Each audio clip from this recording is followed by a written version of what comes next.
Today's poem is another by Edward Thomas, As the Team's Head Brass, another requested by my friend Alan Howe. Alan is confined to the hardship of staying in Cornwall just now, and may not even have heard his last request, as I've heard nothing. Probably the Wells Fargo Interweb mail coach is also confined to barracks, possibly reluctant to stray beyond the aroma of St Austell Brewery. But I could be wrong.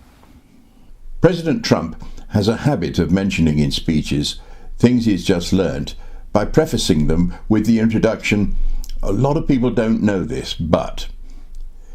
I may seem similarly to be assuming my ignorance is universal when I occasionally explain words before reading them in these poems.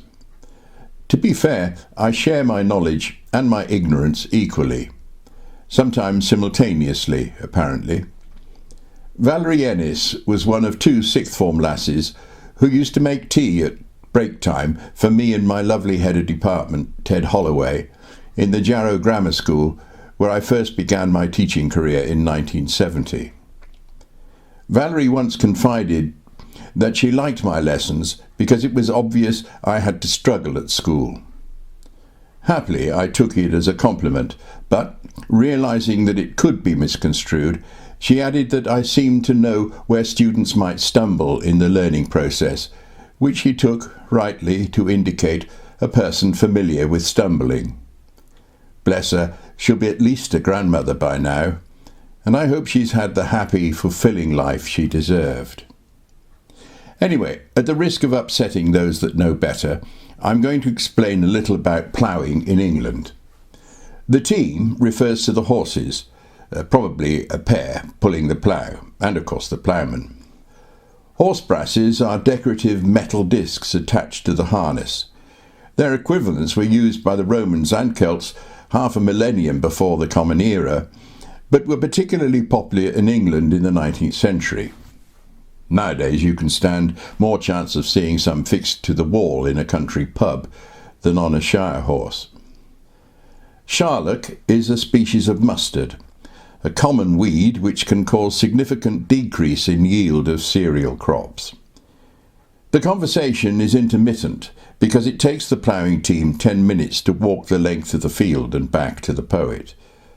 The most poignant part of their discussion, about going out to war in France, and in particular the poet speaking about what limbs he would be prepared to lose for a safe return, is that Thomas actually did go out to the war in 1915 and was killed, shot in the chest, in 1917. As the Team's Head Brass. As the team's head brass flashed out on the turn, the lovers disappeared into the wood. I sat among the boughs of the fallen elm that strewed the angle of the fallow, and watched the plough narrowing a yellow square of charlock. Every time the horses turned, instead of treading me down, the ploughman leaned upon the handles to say or ask a word about the weather, next about the war. Scraping the share, he faced towards the wood, and screwed along the furrow till the brass flashed once more.